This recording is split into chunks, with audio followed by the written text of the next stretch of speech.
Hi, my name is Ann McDonald. I'm with the Portland chapter of 15 Now, and I'd like to tell you a bit about how I got here, and then give you some background on the 15 Now campaign. And then my hope is that those of you who haven't yet will be motivated to sign up and join the movement before you leave today. First off, I'd like to say it's nice to be back here at PCC. I took classes here and at the Rock Creek campus before going on to PSU to earn my bachelor's degree in biology and botany. Some of my favorite classes were here, and some of my most challenging classes were at PCC. Had some good times here. While working to earn my degree, I also held a part-time position at the Oregon Zoo, working as a line lead in the restaurants there. I bought into the idea, perhaps naively, that getting good grades and earning a degree would make it easier to find a job that pays a living wage. I should have known better by looking around at my peers. At the zoo, I work alongside people who have degrees in physics and history and graphic design and culinary arts, just to name a few. We each owe thousands of dollars for degrees that were supposed to qualify us for something more than fast food jobs. And so I came to realize that there's this common misconception that service workers are unskilled, uneducated, or just students looking to make some money for the weekends or for the summer. And this is just untrue, completely untrue. Nearly half of low-wage workers have had some college or have earned a degree. 88% are above the age of 20. And many of my coworkers are single moms or single dads or couples trying to raise a family. Nationally, 28% of low-wage workers have children, and over half of us work full-time. Nationwide, corporations have seen record profits for CEOs, and CEO pay keeps going up.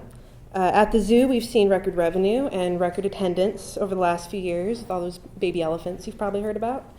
And despite this, Metro, who is the regional governing body that owns the zoo, they've had us on a wage freeze for the last several years. We are mostly classified as temporary workers, despite the fact that many of us have worked there for years on end. I've been there for 7 years.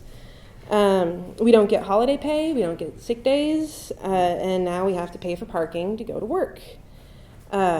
After a couple of years of plummeting morale, and when I started there, people kind of liked their job a little bit, zoo workers decided that we'd had enough, and we formed a union, and it was pretty cool. So I like to talk about the zoo and my experiences there because it really echoes what I've seen from workers I've talked to of many different sectors.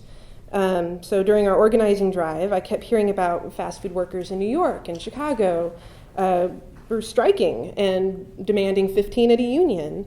And it was really cool to see that we had inadvertently joined a national movement made up of unappreciated workers like ourselves who had had enough.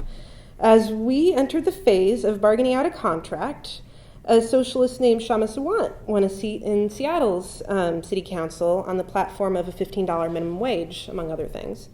And now San Francisco and Chicago have ballot initiatives for 15 that are going to be up for a vote this fall. And this is what I'd like to see in Portland. Unfortunately, Oregon has a statewide preemption law that prohibits one city from having a different minimum wage from the rest of the state. Currently, we are working to change that in 15 Now. We're building momentum with community groups, interested individuals like yourselves, and labor unions. Current labor supporters include my own labor's Local 483, the OSCA, Oregon State Education Association, OSALC, which is the letter carriers union, and most recently the SEIU Local 503 joined on to support a $15 minimum wage. So to back up just a little bit, like why 15? Why that number? If minimum wage rose with inflation, it would be closer to 17. And if it were tied to productivity, it would be over 20. Obama tried to put forward a 10-10 minimum wage proposal, which nobody got excited about. So 15 is a number that we've seen is not only achievable, it's happening in Seattle, it's going to happen in these other cities too, but it's a number that can make a difference in the standard of living for an Oregonian who's making the current minimum wage of $9.10. And one of the biggest worries I hear is that paying workers more, the lowest paid workers paying them more, will drive up the price of goods or lead to job loss, which these fears have just not been substantiated. For example, if the price of goods was so closely tied to the wages of those of us at the bottom, then prices would stagnate, as wages have for years. Instead, everything has gone up except wages. We've tried becoming more productive, working more hours at multiple jobs, but the middle class is shrinking as working class people struggle to make ends meet and to avoid entanglement in a tattered and strained safety net. Wealth is not created by overpaid CEOs who make 100 times in a day what most of us make, as if they work 100 times harder. Wealth is created by workers producing, buying, and selling goods. 2/3 of economic activity in the U.S. is consumer spending. Raising the minimum wage to $15 an hour would inject $450 billion into the economy every year. A healthy economy needs a strong working class. But that's just the start. The fight for 15 is a catalyst for a much broader movement. Our goal is to mobilize and reinvigorate the working class. The 15 Now National Week of Action back in March saw actions in 21 cities across the U.S. 15 Now Portland has taken action with us zoo workers in our struggle for a fair contract. We have delivered over 1,000 signatures to City Hall and are in the process of collecting lots more to show community support and to ignite community involvement. We have held regular rallies at City Hall to demand action from our elected officials. We've stood in solidarity with many groups because our struggles are all connected. 15 is just a start. With the power we build here, we can go on to push for universal health care, equitable housing, affordable education, wherever we want to take the momentum we can build here to build a better society. If at this stage you are a passive supporter of raising the minimum wage to 15, I would like to encourage you to become active. I know many of you are.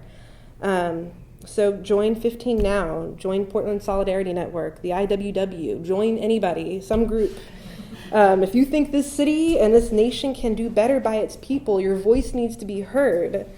And there's a lot of groups in Portland that are ready and raring to keep this ball moving.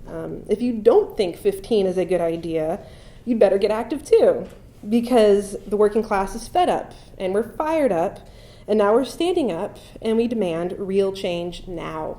Thank you.